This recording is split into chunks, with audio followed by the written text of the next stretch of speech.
Five books to read before you die. This is the Pacific Northwest edition. Powell's Books curated the list, so here goes. Okay, number 1, Trask by Don Barry. It's an adventure set in the 1800s. The book was inspired by fur trapper Elbridge Trask as he tries to become the first white man to settle in Tillamook Bay. Number 2, a children's favorite, Beezus and Ramona by Beverly Cleary.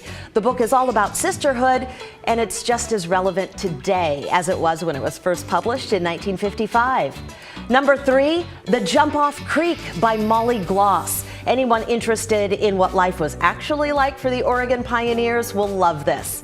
Number 4, Sometimes a Great Notion by Ken Kesey. Critics call this his masterwork. It revolves around the very proud Stamper family who decides to continue logging despite the objections of their neighbors. And number 5, Astoria by Peter Stark.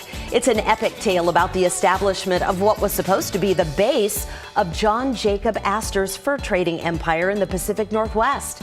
And that is your 5 at 5.